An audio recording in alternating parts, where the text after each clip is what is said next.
Nah, kita mau belajar dari Michael Rumende yang sudah berhasil mengeksekusi strategi dan planning rencana kepada orang-orang yang volunteer, yang nggak dibayar. Nah, gitu kan, saya bisa benar-benar merasakan bahkan lebih bagus daripada orang bayaran.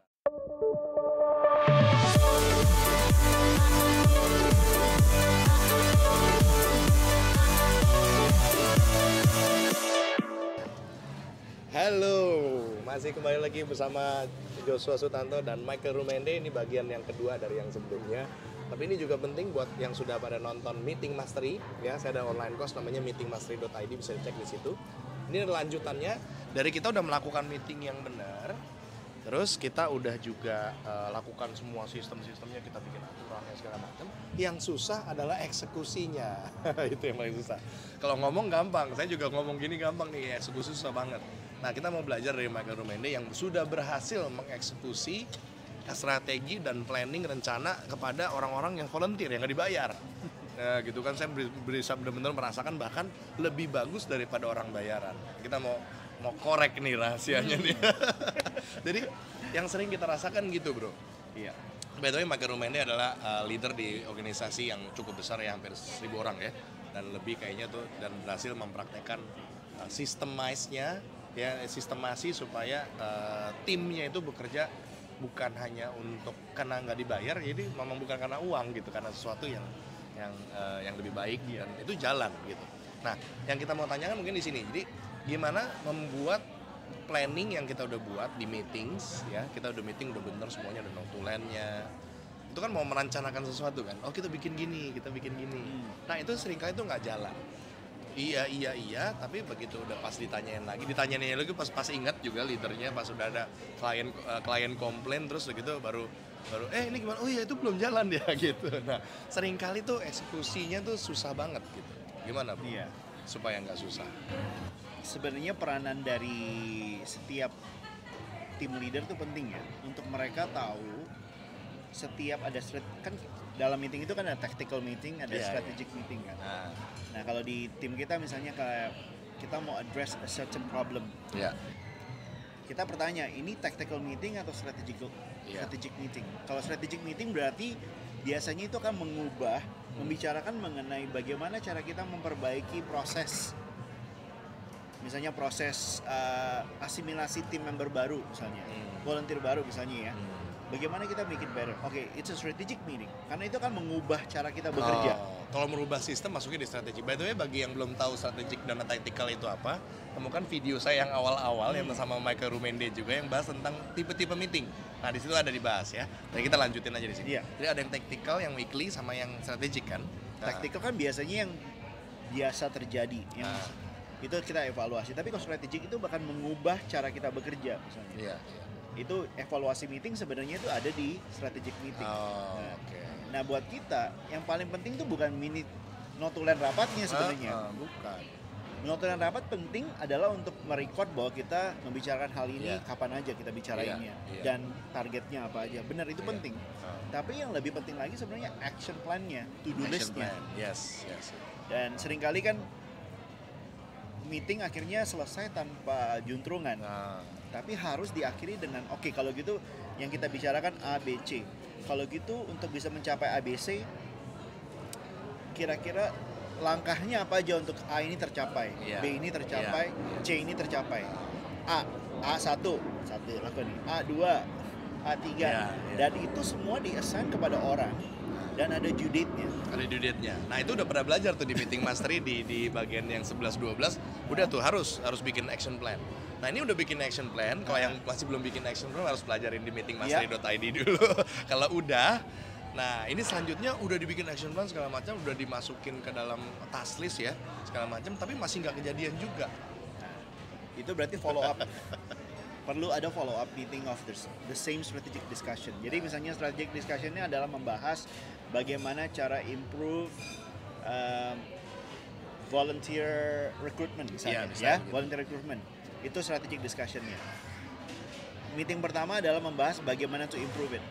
Harus ada follow up meeting lagi. Jadi udah di plan. Oke, ini A1, A2, A3-nya udah. Terus di terakhir kali di saat meeting adalah tentukan kapan kita bakal meeting lagi to follow up this one. Oh iya, di next weekly meeting Iya. mungkin gitu kan. Iya. Next weekly meetingnya harus dibahas berarti. Benar. Itu kuncinya cuma itu, to make it execute. Follow up. Dan tergantung sistem yang kita pakai. Kalau sistemnya pakai di organisasi kami kita pakai online cloud project management. Ada banyak contohnya, misalnya yang kita pakai Asana. Ada bagus, juga Asana. Monday.com. Ada juga Basecamp. Nah, kita pakai atau Microsoft Teams saat ini ada. Tapi di Asana tugas dari tim leader adalah untuk follow up A1, A2, A3 gitu. Dicek. Jadi tetap harus leadernya ya. Harus follow up ya. Iya. Kalau leadernya malas gimana? Ya udah selesai. Nggak ada. Ini balik lagi ke saya ya. Semuanya tuh saya gitu. Kita yang harus follow up itu. Karena itu saat leadernya memfollow up, berarti itu ada accountability.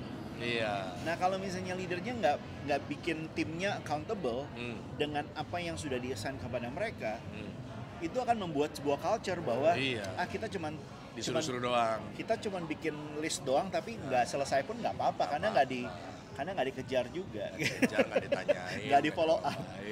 Iya. Jadi berarti buat pemimpin saya sebenarnya itu nggak penting-penting amat.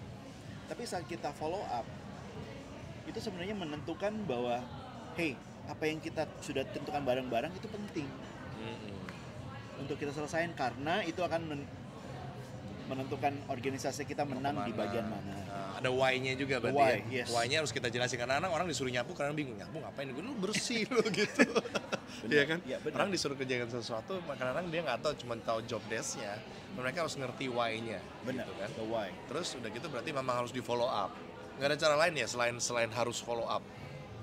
Selain follow up, kalau misalnya goalnya nggak tercapai gitu. Karena maksudnya ya supaya eksekusinya terjadi, memang cara satu-satunya ya follow up ya. Nggak ada lain-lainnya gitu. Ujung-ujungnya adalah kita follow up ya. Berarti apa yang saya ngomongin bener nih. Saya pikir ada cara lain, ternyata itu yang balik lagi ke kita, ya kitanya sebagai leader harus follow up. Berarti semua balik lagi kepada self leadership on how to make sure kita ini orang yang produktif dan bukan hanya bagus untuk memulai tapi juga finisher. Iya. Dan tahu kapan kita untuk drop something. Misalnya, wah kayaknya nggak selesai mungkin kita harus drop this. Oh, ada yang mesti begitu tuh, nggak bisa semuanya jalan gitu ya. Kalau misalnya nggak jalan, berarti either kita change the strategy of achieving that goal atau enggak ya di drop. Tapi dropnya tuh setelah berapa kali coba tuh, kayak mungkin 3 kali 4 kali kayak nggak bisa.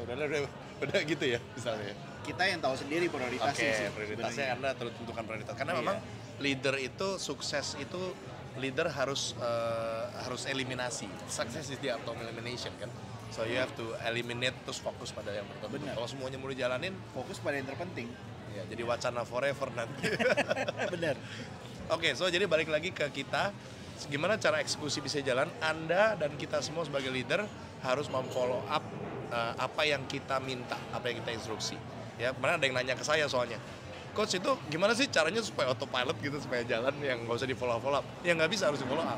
Nah, cuman kalau di Indonesia, Anda kalau memang capek harus follow up sendiri, Anda bisa pakai yang namanya Mami Shark. Temukan video saya yang namanya Mami Shark. Anda nggak perlu follow up sendiri, Anda bisa outsource Anda ke yang anak magang atau yang memang masih fresh graduate, atau bisa tim kami yang bantu dari tim Pamela namanya Mami Shark yang akan ngejarin. Mereka akan melakukan JITA. J-nya adalah jadwalkan, I-nya adalah ingatkan, dan T-nya adalah tagih.